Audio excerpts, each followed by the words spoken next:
Assalamualaikum warahmatullahi wabarakatuh. Perkenalkan, nama saya Anggita Riyandini Putri dari kelas 12 MIPA 1. Di sini saya akan menjelaskan tentang pertumbuhan dan perkembangan. Pengertian pertumbuhan adalah perubahan pada makhluk hidup yang meliputi perubahan ukuran.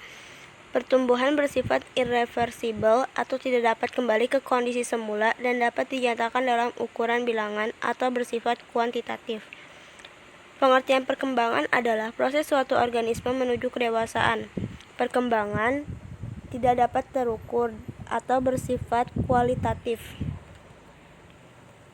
Pertumbuhan dan perkembangan pada tumbuhan. Macam-macam pertumbuhan pada tumbuhan. Yang pertama ada pertumbuhan primer. Pertumbuhan primer merupakan pertumbuhan yang terjadi sebagai hasil pembelahan sel-sel jaringan meristem primer atau meristem apikal. Yang kedua ada pertumbuhan sekunder. Pertumbuhan sekunder adalah pertumbuhan tanaman yang berasal dari meristem sekunder atau lateral. Pertumbuhan primer. Pertumbuhan primer dimulai dari perkecambahan. Terdapat dua macam perkecambahan. Yang pertama ada epigeal, yaitu terangkatnya kotiledon ke atas permukaan tanah. Yang kedua itu ada hipogeal, yaitu kotiledon tidak terangkat ke atas permukaan tanah. Proses perkecambahan ada masa dormansi, imbibisi, dan aktivasi enzim.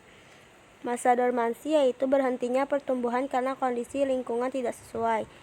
Imbibisi itu ada dua, yang pertama proses fisika dan yang kedua masuknya air ke dalam biji.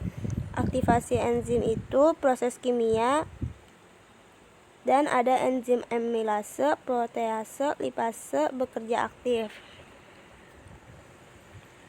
Faktor yang mempengaruhi pertumbuhan dan perkembangan tumbuhan itu ada dua. Yang pertama itu faktor internal yang terdiri dari gen dan hormon.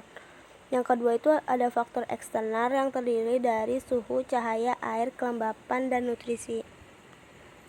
Pertumbuhan dan perkembangan pada hewan. Di sini yang pertama ada tahap embrio. Dimulai dari fertilisasi gamet, kemudian zigot, kemudian morula, kemudian blastula, dan terakhir gastrula.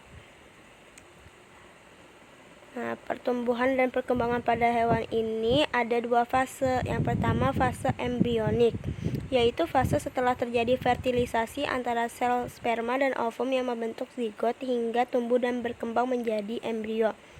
Yang kedua itu fase pasca embrionik, fase yang terjadi dari makhluk hidup dilahirkan atau telah menetas menuju kematangan individu hingga sempurna.